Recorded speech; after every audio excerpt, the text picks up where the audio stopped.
আপনার channel monetize নেই, তাও কিন্তু আপনার ভিডিওতে অ্যাড চলছে। এটা আপনি কখন বুঝলেন? যখন আপনি আপনার অন্য কোনো মেল আইডি দিয়ে আপনার ভিডিও দেখছেন, তখন দেখছেন আপনার সেই ভিডিওতে অ্যাড চলছে, বা আপনার বন্ধু বান্ধব আপনাকে জানাচ্ছে যে তোর ভিডিওতে অ্যাড চলছে। তাহলে এবার প্রশ্ন হচ্ছে যে ওই ভিডিওতে অ্যাড ইউটিউব কেন দিচ্ছে? আর সেই অ্যাড যদি চলছে, তাহলে সেই অ্যাডের রেভিনিউ বা ইনকামটা অ্যাকচুয়ালি কে পাবে? আপনি পাবেন, নাকি সে কোম্পানি ওনার পাবেন, নাকি ইউটিউব পাবে? সেটা কিন্তু আজকে ভিডিওতে আলোচনা করব। কেন আপনার চ্যানেল মনিটাইজ নয়, তাও আপনার ভিডিওতে অ্যাড চলছে। দেখুন বন্ধুরা, ইউটিউবে আপনার চ্যানেল মনিটাইজ হোক বা না হোক, আপনার ভিডিওতে অ্যাড চলবে। এটা চলছে কত থেকে? 18 নভেম্বর 2020 সাল থেকে কিন্তু এই নিয়মটা চালু হয়ে গেছে যে আপনার চ্যানেল মনিটাইজ হোক বা না হোক, আপনার ভিডিওতে কিন্তু অ্যাড চলবে। এটা আপনি আটকাতে পারবেন না। যদি আপনার চ্যানেলটা মনিটাইজেশন আওতায় বা ইউটিউব পার্টনার প্রোগ্রামের আওতায় চলে আসে, তখন কিন্তু সেই রেভিনিউ বা সেই অ্যাডের রেভিনিউ টাকা আপনি পাবেন, যেটা 55% আপনাকে দেওয়া হবে এবং 45% ইউটিউব নিজে রেখে দেবে।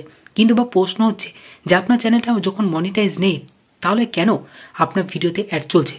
যেটা আপনাদের বললাম যে এই রুলসটা অলরেডি চালু হয়ে গেছে। তাহলে এবার প্রশ্নটা কোনখানে আটকাচ্ছে? যে আপনার যে ভিডিওতে অ্যাড চলছে, সেই অ্যাডের যে রেভিনিউটা জেনারেট হচ্ছে, সেটা অ্যাকচুয়ালি কে পাচ্ছে? সেটা টোটালি ইউটিউব নিজের কাছে রেখে দিচ্ছে, সেটা আপনাকে কিন্তু ইউটিউব প্রোভাইড করবে না। তাহলে আপনি যদি সেই রেভিনিউ পেতে চান, তাহলে আপনাকে চ্যানেলটাকে মনিটাইজ করাতে হবে। তার জন্য যেটা রুলস, 1000 সাবস্ক্রাইব এবং 4000 ঘন্টা ওয়াচ টাইম আপনাকে কিন্তু কমপ্লিট করতে হবে লাস্ট 365 দিনের মধ্যে। তবেই কিন্তু আপনি ইউটিউব পার্টনার প্রোগ্রামে আওতায় আসতে পারবেন। তখন যখন আপনার ভিডিওতে অ্যাড চলবে, তখন আপনি সেই রেভিনিউ আপনি শেয়ার পাবেন। তাহলে এখন যেটা মূলত বিষয় হচ্ছে, আপনার যে ভিডিওতে এখন অ্যাড চলছে, আপনি সেটা আটকাতে পারবেন না।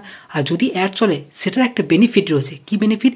দর্শক বন্ধুরা যারা দেখছে আপনার ভিডিও, তারা বুঝতে পারবে যে এটা একটা বড় একটা কোনো ক্রিয়েটার, যে তার ভিডিওটা ভালো হয়েছে, তবে কিন্তু সেই ভিডিওতে অ্যাড চলছে। যদি আপনার ম্যাক্সিমাম ভিডিওতে অ্যাড চলে, তাহলে দর্শক বন্ধুরা বুঝে যাবে আপনার ভিডিওর মধ্যে কিন্তু একটা দম আছে, ভালো একটা কোয়ালিটি আছে, আপনার ভিডিওর মধ্যে একটা সঠিক ইনফরমেশন রয়েছে, তবেই কিন্তু ইউটিউব আপনার ভিডিওতে অ্যাড দিচ্ছে।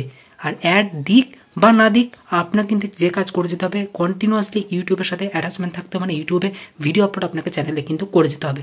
তো যদি ভিডিওটা ভালো লাগে থাকে, ভিডিওতে অবশ্যই একটা লাইক করবেন। চ্যানেলে নতুন হতে হলে চ্যানেলটাকে সাবস্ক্রাইব করে পাশে থাকা বেল আইকনটাকে প্রেস করবেন। দেখা হচ্ছে পরবর্তী ভিডিওতে। ততক্ষণ পর্যন্ত ভালো থাকবেন, সুস্থ থাকবেন।